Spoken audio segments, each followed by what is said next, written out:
The subway was crowded, the evening rush hour filling every seat and pole with weary commuters.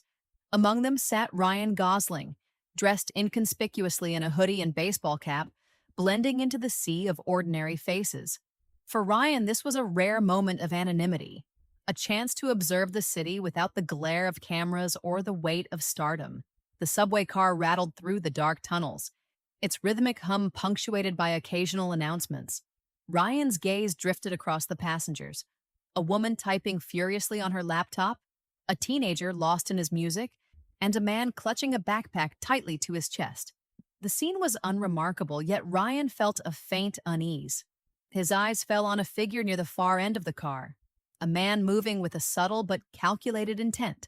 Something about him didn't sit right. As Ryan watched, the man edged closer to an older woman sitting near the door, her purse resting loosely on her lap. Ryan's instincts kicked in, the actor in him fading away, replaced by something far more alert and purposeful. The man moved with a confidence that only someone used to getting away with things could have. His gaze flickered around the car, scanning for anyone paying attention. But he hadn't noticed Ryan, whose sharp eyes followed his every move. Ryan's heart began to race as he saw the man slowly unzip the older woman's purse. The crowd around them was oblivious, heads buried in phones, earbuds drowning out the world. Ryan's mind raced. Should he call out? Confront him? As the man's hand reached further into the purse, Ryan stood up, his movements deliberate but unassuming. He didn't want to escalate the situation, but he also couldn't let it slide. In that moment, Ryan wasn't a Hollywood star. He was just someone who couldn't stand by and do nothing. Ryan moved closer, his steps quiet but purposeful. He positioned himself between the man and the woman, his tall frame acting as a barrier. The man hesitated, his hand freezing mid-motion. Ryan leaned slightly, his voice low but firm. "You don't want to do this," he said. The man's eyes darted to Ryan's, a flicker of recognition flashing across his face. Was he seeing the actor, or the stranger blocking his path? Either way, Ryan's calm yet commanding presence gave him pause. The subway car jolted as it approached the next station, the sudden movement pulling everyone out of their daze. Ryan seized the moment, gently pushing the purse back toward the woman without drawing attention. The man took a step back, his confidence shaken, but he wasn't ready to give up just yet. The man's hesitation turned into frustration. He clenched his fists, stepping closer to Ryan with a sneer. "Mind your own business," he growled, his voice low but menacing. A few passengers glanced up, sensing the tension, but no one intervened. Ryan didn't flinch. "This is my business," he replied calmly, his voice steady. The man took another step forward, but the subway car lurched as it came to a screeching halt at the next station. The doors hissed open, the bustling platform visible beyond. The moment felt like a standoff, but Ryan stayed composed. He glanced around, noting the security camera in the corner of the car. Without breaking eye contact with the man, Ryan spoke loudly enough for the nearest passengers to hear. "You can walk away now, or we can make this a bigger deal." His words hung in the air, daring the man to make his choice. The man hesitated, his anger clashing with a growing sense of unease. Ryan's steady gaze didn't waver, and the presence of curious onlookers began to weigh on the would-be thief. Finally, with a frustrated grunt, the man turned and stepped out onto the platform, just as the doors began to close. The subway car jolted forward, leaving the station behind. Ryan let out a small breath of relief, but quickly turned his attention back to the older woman. "Are you okay?" he asked gently. She looked up at him, her expression a mix of gratitude and confusion. I didn't even realize what was happening. Thank you," she stammered. Ryan smiled faintly. "Just be careful," he said, his voice warm. He returned to his seat as the car settled into its rhythmic hum, the tension gradually dissipating.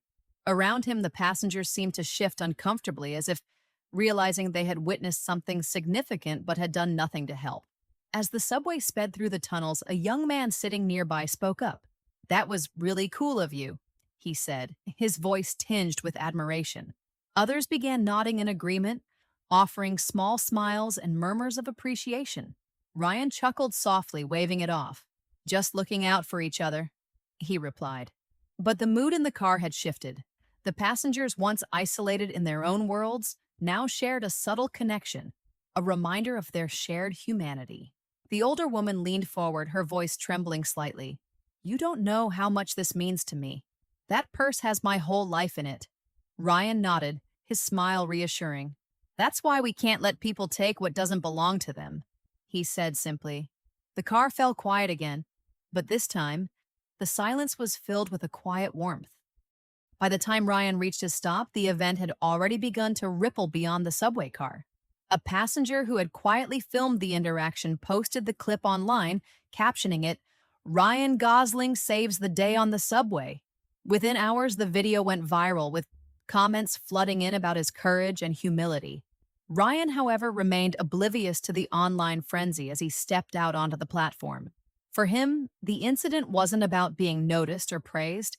It was simply the right thing to do. As he walked toward the exit, the city lights reflecting off the damp pavement, he felt a quiet sense of satisfaction. Somewhere in the distance, the older woman was safe, and a subway car full of passengers had been reminded of the power of standing up for each other.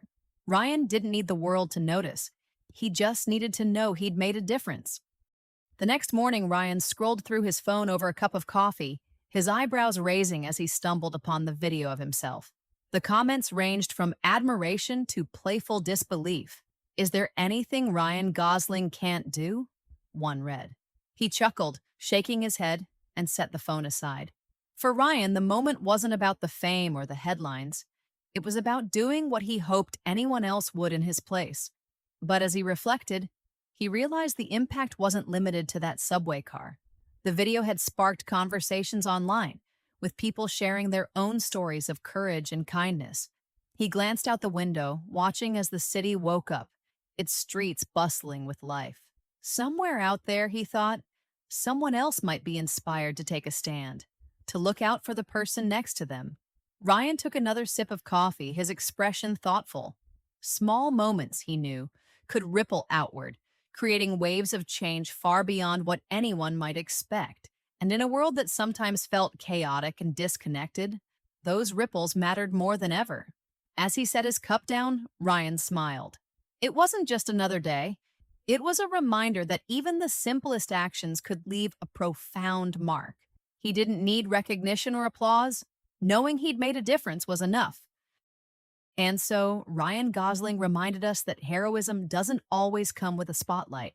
It often happens in quiet moments when someone chooses to stand up for what's right. Thank you for watching this inspiring story. Don't forget to like, share, and subscribe for more incredible tales of Hollywood stars and their real-life heroics. See you in the next video.